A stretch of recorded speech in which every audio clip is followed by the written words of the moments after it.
But वो औरत content के ही बारे में सोचती है, तो उसने मुझे इतना घटिया डायलॉग मारा कि हिंदी में बोल वरना तेरा कंटेंट कट जाएगा। एक्चुअली सूफी, कैसी रही आपकी ये जर्नी? एक्सपेक्टेशंस क्या थी शो में जाने के पहले, एंड अब जब एलिमिनेट हो चुके हैं, कैसा रहा ये सफ़र? मतलब मैं जब शो में गया था, मुझे तो बस यही डर था कि मैं ही सबसे पहले ना निकल जाऊं। I don't know how Shreshtha is going through that. तो मैं तो उसके बाद जितने भी दिन रहा हूँ, for me it was like a bonus only. 25 दिन टिक गया, that was a big deal for me. मुझे नहीं लगा था मैं इतना लंबा तो खींच लूंगा। तो I am happy, I am very grateful. But वो आई फील लाइक अंडरस्टूड भी है, क्योंकि मैं जब वहाँ बैठा था, मैं अगर वोट्स गिन रहा था अपने, तो मैं 3 ही वोट गिन रहा था, which is Dheeraj, Ram sir and this Shreya, because I knew कि वो हर्षद को नहीं वोट करेगी। तो मुझे ये वोट्स तो पता था कि मुझे मिलेंगे, इसलिए I was shocked by the other people like Chaudhary, Varun जो कि हर्षद का कंट्रोलर था, उन्होंने वो पूरा हफ्ता साथ निकाला। I was shocked that he voted for me. तो these were more shocking of votes for me, इसलिए मुझे ऐसा लगा कि वो लोग गेम खेल रहे हैं technically, because familiar is better than unfamiliar। तो दूसरे तीसरे दिन तक फिर दिन हम साथ ही चिल कर रहे थे, and then we sorted everything out। So basically the difference is ना, ट्रेटर्स पे क्या था, हम अपने आप को नहीं प्ले कर रहे थे। At the end of the day traitors पे हम इनोसेंट या ट्रेटर प्ले कर रहे थे, तो कभी भी हमारे पर्सनल थॉट्स फीलिंग्स का कोई मायने ही नहीं रखता था।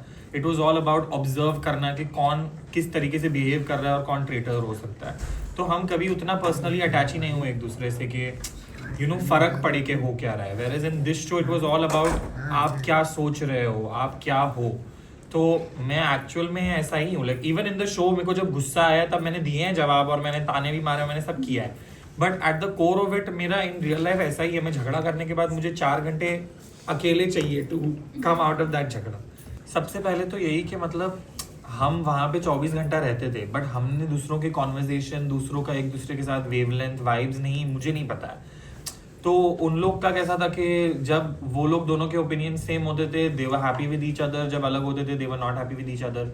आई फील लाइक मेरा कोई मुद्दा नहीं बनता है to comment on what makes someone uncomfortable और not. If it genuinely makes her uncomfortable, then that's not okay and she should just voice it out to him, which I think she is done. So hopefully Ram sir will also make his behavior more comforting for him. But what about his gameplay overall, are you thinking? Because he's I think he's playing a fabulous game। मतलब मुझे तो चौथे हफ्ते में जब rebel ने ये सब ऑब्जर्वेशंस बताया कि Ram sir is manipulating everybody to fight their fights, मुझे तो ऐसा लग रहा था कि मैंने राम सर को मैनिपुलेट किया है मेरे झगड़े लड़ने के लिए, जब भी मेरे झगड़े हुए हैं।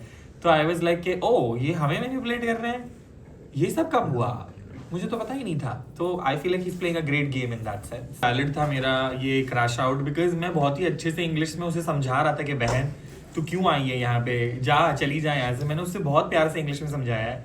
बट वो औरत कंटेंट के ही बारे में सोचती है, तो उसने मुझे इतना घटिया डायलॉग मारा कि हिंदी में बोल वरना तेरा कंटेंट कट जाएगा। तो मैंने दे दिया कंटेंट फिर, जो नहीं काटा नेटफ्लिक्स ने। फैंस को ये जानना है कि कभी आप बोलते थे मुझे घर जाना है, कभी बोलते थे मुझे रहना है, तो मतलब फैंस पूरे कंफ्यूज हो चुके हैं। मैं भी कंफ्यूज ही हो चुका था सर उस शो में। आप जाके रहिए उस मन घड़त जेल में 5 दिन, आपको पता चलेगा दिमागी हालत कैसी हो जाती है। मेरा ऐसा था कि मतलब जब मुझे अच्छा लगता था तब मुझे ऐसा लगता था कि ठीक है, लग रहा है 2-3 दिन और निकल जाएंगे। जैसे ही मुझे बुरा लगता था, लाइक भेज दो मुझे, घर नहीं हो पा रहा है। बट तीसरे हफ्ते में जब मैं बीमार हुआ था, उसके बाद मेरा एक्चुअली फिजिकली हो गया था कि मतलब अब मुझे ये लोग अगर घर भेज देंगे तो मुझे बुरा नहीं लगेगा।